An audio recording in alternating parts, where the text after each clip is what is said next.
El Señor te bendiga.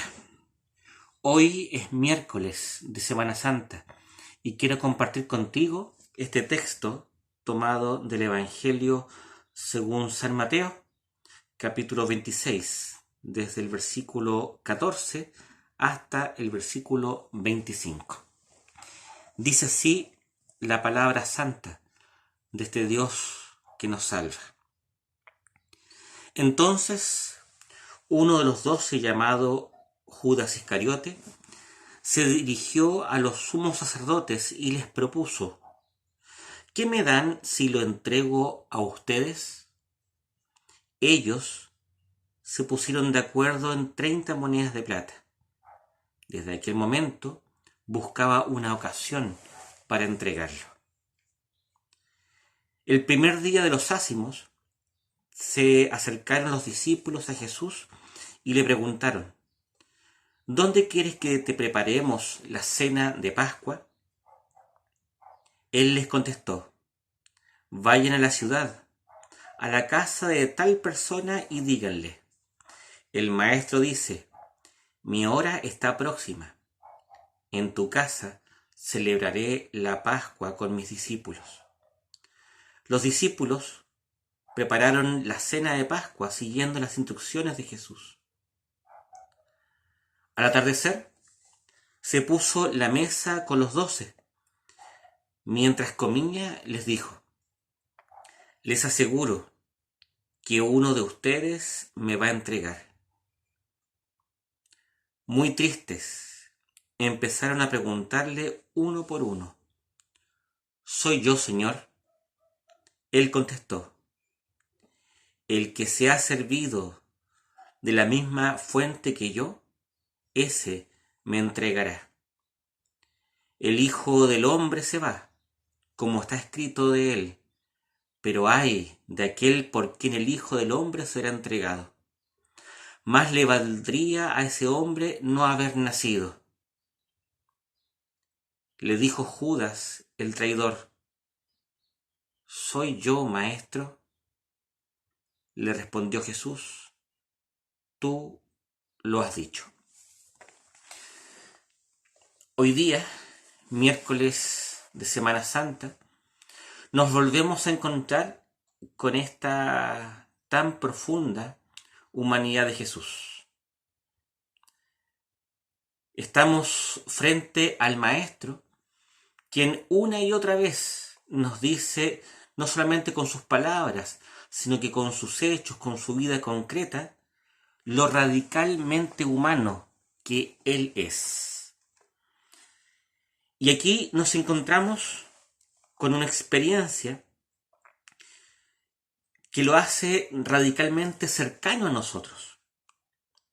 Por un lado, Jesús es el amigo, Jesús es el compañero, Jesús es el camarada de una jornada que ha durado 3 largos años.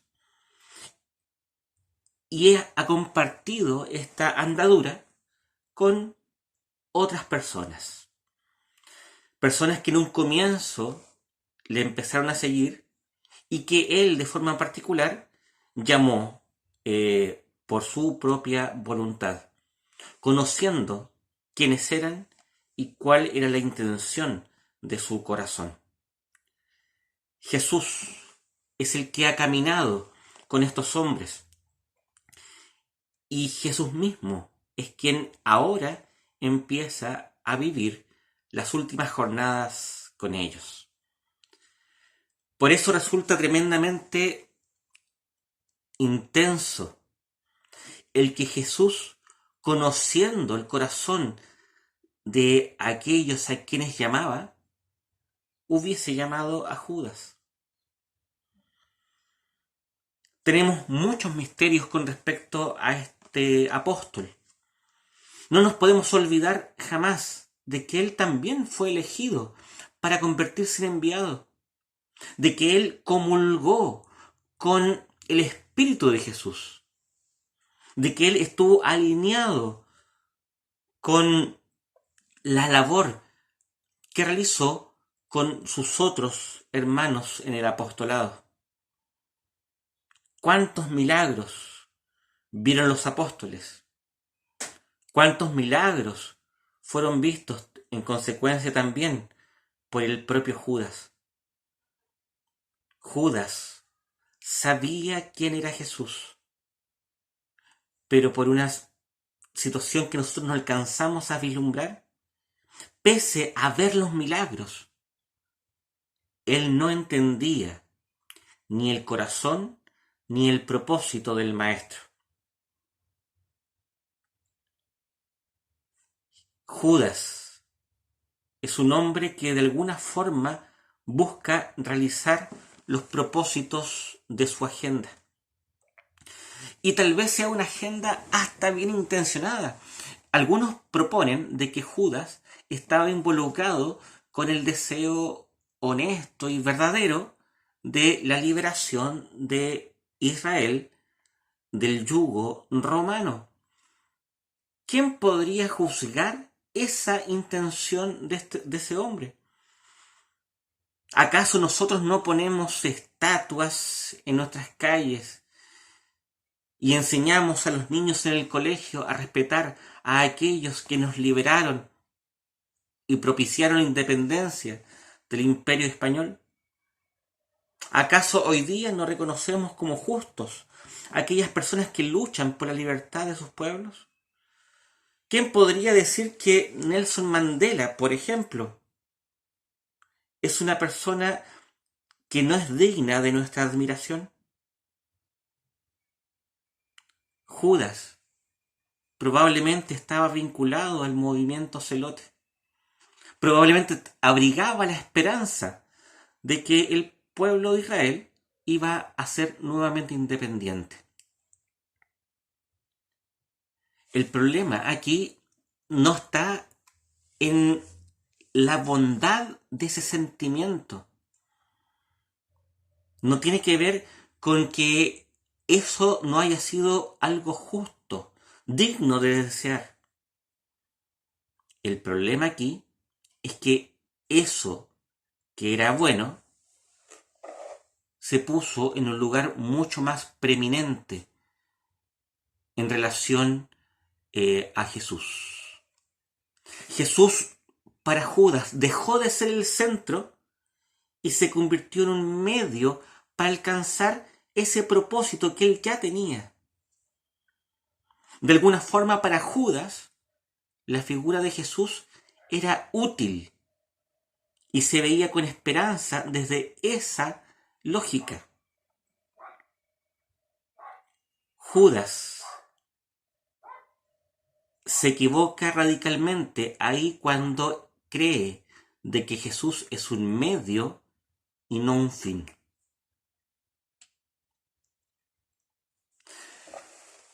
Hoy día somos invitados a contemplar a este Judas que en la medida que se acerca el Viernes Santo, se termina de convencer de que la propuesta mesiánica de Jesús no se ajusta con su idea de el rol del Mesías.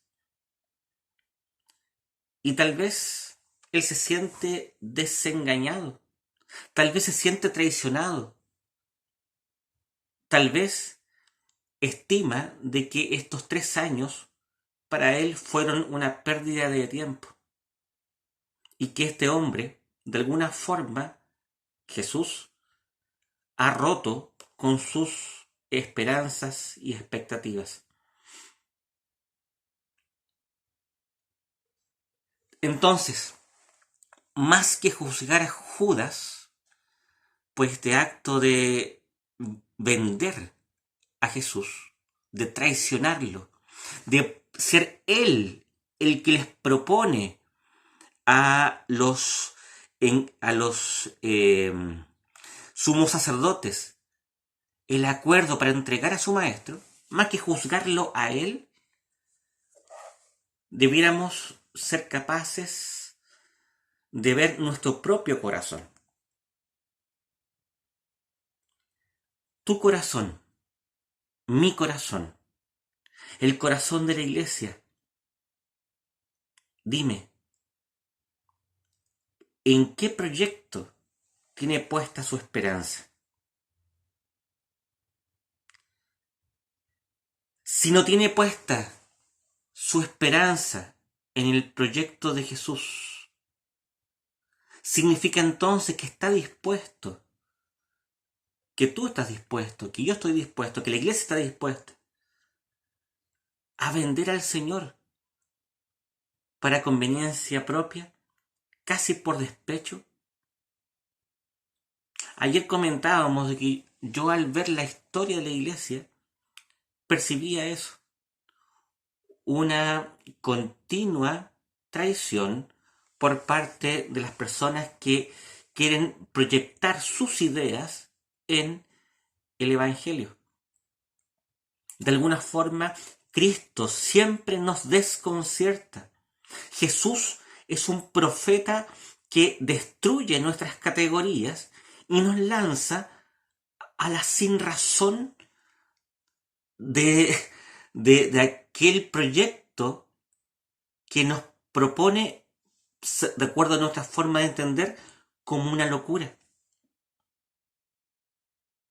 Jesús, el hijo del carpintero, se convierte en el Mesías sufriente, en el siervo sufriente de Yahvé. Y esto obviamente no lo queremos. ¿Quién es capaz de entender? ¿Quién es capaz de ver en medio de la derrota el jolgorio de un triunfo que no se hace visible? ¿Quién es capaz de descubrir en el proyecto de Jesús la luz que solamente Él es capaz de crear en medio de las tinieblas? ¿Sabe cuál es el problema suyo, mío y el de Judas? Que ponemos nuestra esperanza en nuestros propios criterios y no en el proyecto de Dios. Judas la hizo de oro. 30 piezas de plata equivalen aproximadamente a 2,5 millones de pesos. Una persona que se decepciona de su maestro y lo vende, ok, se asegura un ranchito.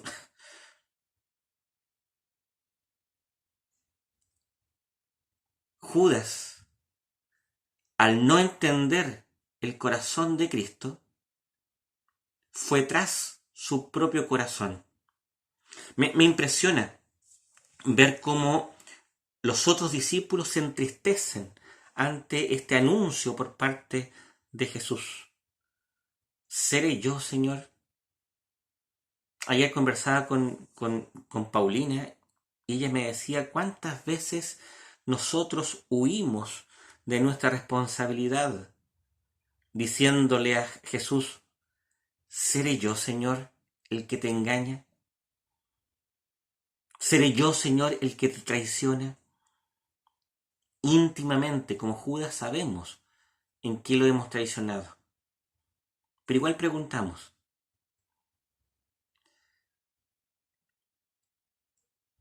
Jesús, sin que nosotros sospechemos un tono de recriminación en sus palabras, le dice: tú lo has dicho, tú eres.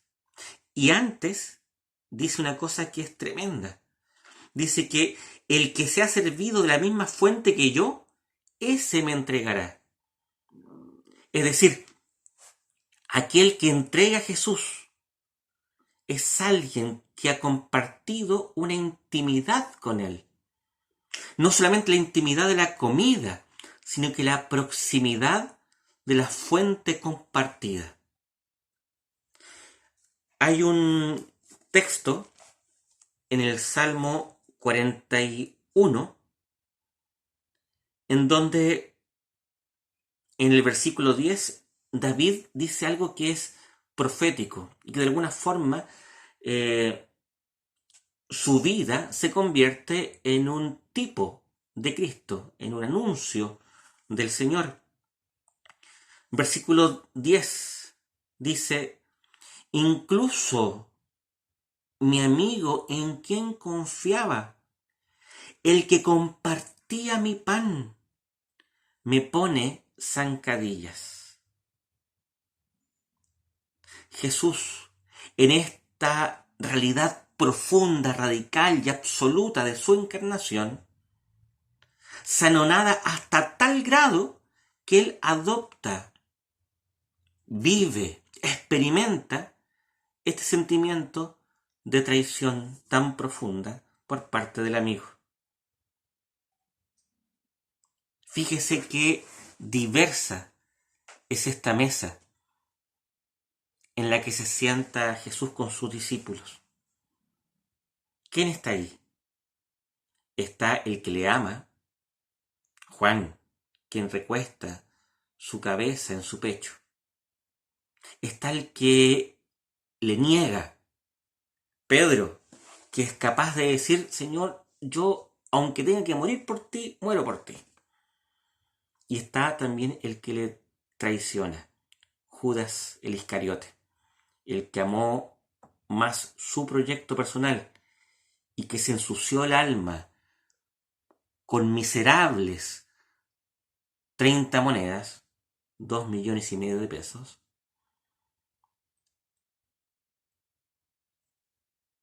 Y Jesús, conociendo el corazón de todos ellos, imagínense cómo es de densa esa experiencia del Maestro.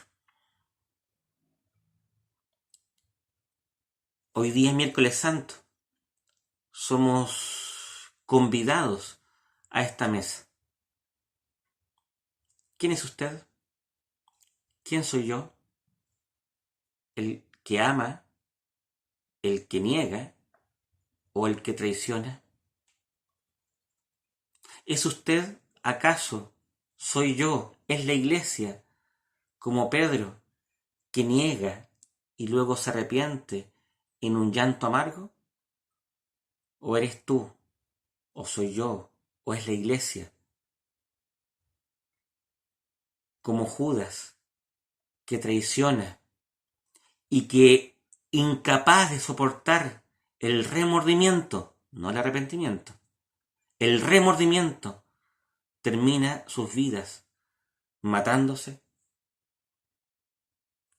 Mencionaba recién el Salmo 41. Los biblistas proponen de que el versículo 10 hace relación a Ahitofel, mano derecha de David, quien también se suicida. Quiero que ponga atención en eso. Aquel que no conoce a Jesús, solo le queda un camino, que es entregarse a la muerte.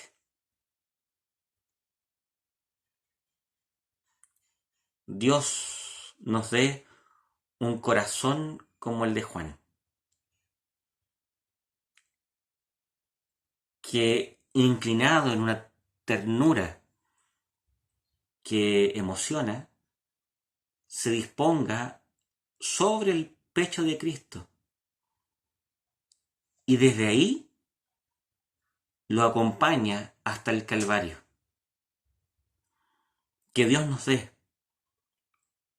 un corazón corajudo, un corazón viril como el de Pedro, que dándose cuenta de su pecado, llora amargamente y pide perdón y es perdonado. Y al final de sus vidas muere de una manera similar a su maestro. Dios nos libre de ser como Judas. Por el contrario, que no traicionemos al maestro, que no lo vendamos por el sucio dinero. Quiero invitarte a examinar tu vida y a vivir esta Semana Santa con la pureza de intención que solamente se puede lograr cuando toda tu confianza, cuando tu fe está puesta en el crucificado y entiendes de que esa obra es perfecta y consumada. de que Jesús es suficiente, que su plan es perfecto y que debes pesar tu corazón en la balanza de su justicia y reconociéndote falto, abandonarte a su peso. El Señor nos dé este regalo de mirar a Jesús y encontrar en Él todo el consuelo, la esperanza y la paz que hoy día necesitamos. Oremos a este Dios santo, bueno y justo. Padre, te alabamos y te bendecimos, porque tú, Señor, nos invitas a tu mesa. Porque tú, Señor, conociendo nuestro corazón, nos convidas a que cenemos contigo. Tú nos llamas a una intimidad que nosotros por derecho propio no tendríamos. Pero en ti, Señor, por tu llamado que cada uno de nosotros ha recibido, nos hemos sentado contigo para comer contigo la Pascua. Danos, Señor, te suplicamos, la fidelidad a tu proyecto. Que despreciemos, Señor, todo aquello que no sea tuyo. Danos espíritu de arrepentimiento, espíritu de consagración, de compromiso, para que siendo ciudadanos de tu reino, podamos ser hermanos de tu Hijo. Ayúdanos, Señor. Te suplicamos, porque ciertamente a cada rato tropezamos con nuestras negaciones y traiciones. Danos el descanso en tu pecho. Gracias, Padre, en el nombre de tu Hijo amado, que muere por nosotros y que por su muerte somos justificados. Amén. Dios te bendiga. Mañana recuerda que es Jueves Santo y estaremos recordando y tratando de entender un poquito mejor el sacramento de la Cena del Señor. Dios te bendiga.